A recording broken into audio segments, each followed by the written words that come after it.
Tokyo. Skyscrapers, packed commuter trains, and neon lights at night. But just an hour's drive west from the city center, deep forests spread across the mountains, and there lives an unexpected resident, the Asiatic black bear, known in Japan as the Tsukinowaguma. In recent years, sightings and attacks, especially in northern Honshu, have increased and several horrific incidents have occurred. Local communities view the situation with extreme seriousness, and the issue is covered heavily in the news.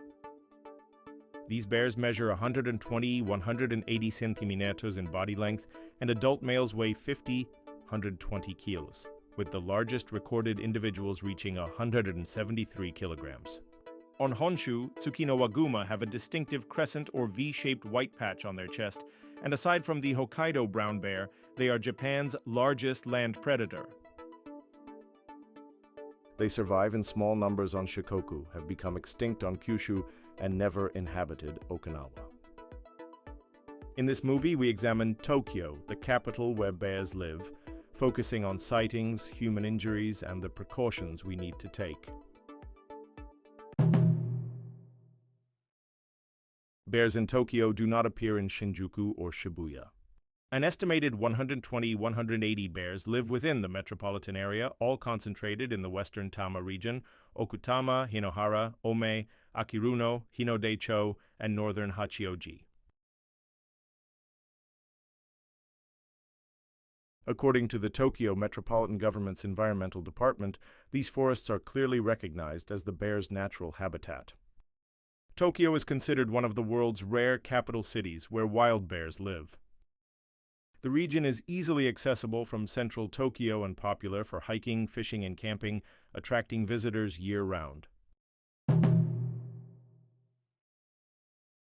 Tsukinowaguma typically enter hibernation in November-December and emerge again in March-April.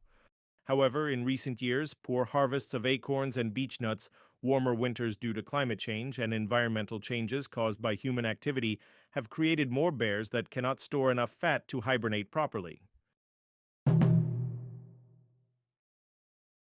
Autumn is normally the period when bears are most driven to eat and most likely to come near human settlements. But bears that fail to enter hibernation pose an even higher risk. Reasons include extreme and prolonged hunger, greater tendency to approach villages for food, increased activity both day and night, reduced fear of humans. These behavioral changes cause encounter risks to spike from autumn into early winter.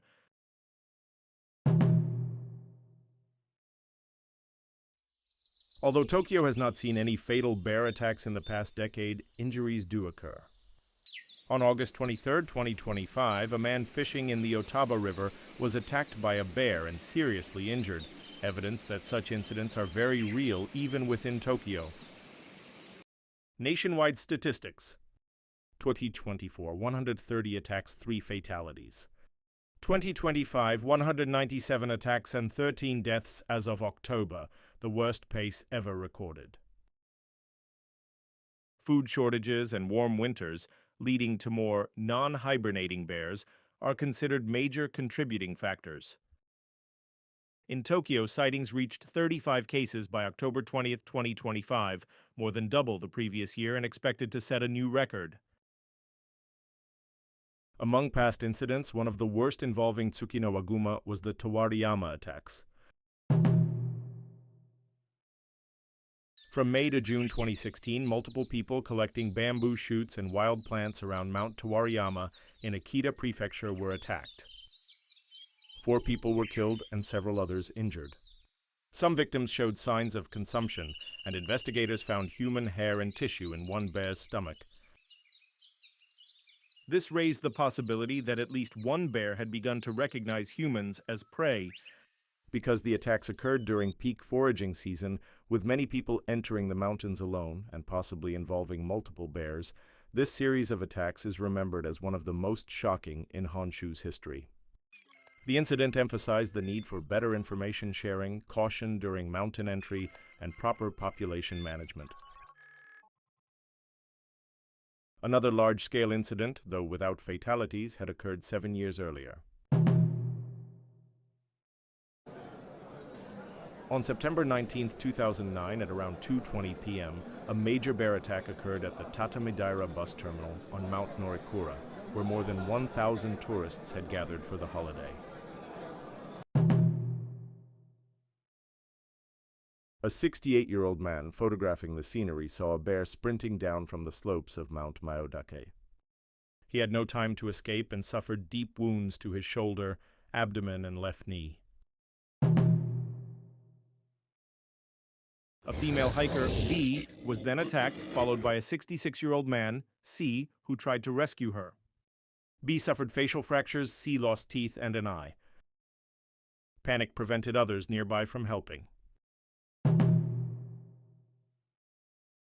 D, who ran the nearby lodge Jinreiso, managed to guide about 50 people to safety. But the bear continued its rampage, attacked employee E, then targeted D, who sustained severe injuries requiring 120 stitches. At 2,702 meters elevation, the facility had a first aid room, but no medical professionals, and ambulances could not reach the site quickly. Car horns and attempts to scare the bear with a light truck only aggravated it. The bear forced its way into a staff outpost. Although the exit was blocked, staff managed to escape through a window. The bear broke through the main entrance.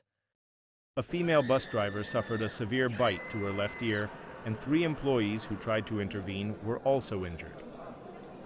A staff member, G, used a fire extinguisher to stun the bear, which fled into the souvenir shop. They lowered the shutter and successfully trapped it roughly 40 minutes after the initial attack. A total of 10 people were injured, 3 seriously, 7 lightly. The bear, an elderly male, 130 cm long and 67 ki, was later shot by local hunters. Gifu Prefecture and Takayama City subsequently introduced new patrols and countermeasures to prevent recurrence. Tsukinowaguma is smaller and generally considered less aggressive than the brown bears found in Hokkaido. However, as seen in past incidents, they can attack people. In Japan, it's often said that wild animals tend to grow larger the farther north you go. In addition, the bear population density is high from Yamagata Prefecture northward. Because of this, it is extremely dangerous for foreign visitors with no knowledge of the local terrain to venture alone into the mountains or forests. Tsukinowaguma are omnivorous, feeding mainly on beechnuts, acorns, fruits, and insects. In years when beechnuts fail, bears enter villages more frequently and occasionally attack livestock or break into beehives.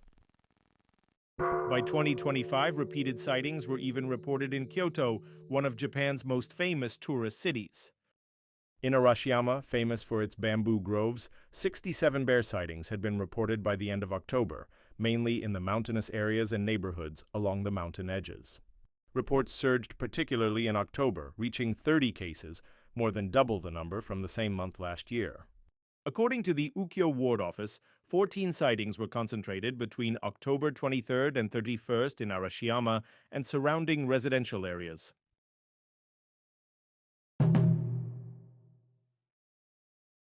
Let's return to Tokyo. Incidents like the one mentioned above could happen in Tokyo as well. The Tokyo Metropolitan Government publishes a sightings map and data under the name Tokyo Kumap. CSV and GPX files are also available, allowing users to check where and when bears appear in the Tama area. Anyone planning outdoor activities from summer to autumn should definitely check it. At present, there have been no bear sightings in Tokyo's 23 central wards, but deer, wild boars, and monkeys occasionally show up and make the news. Experts say that Tokyo's major rivers originate deep in the mountains of Tokyo, Saitama, and Gunma prefectures, and that these animals likely followed the river routes into urban areas. With the recent rise in bear sightings, some people fear that bears may eventually reach central Tokyo, just like other wild animals.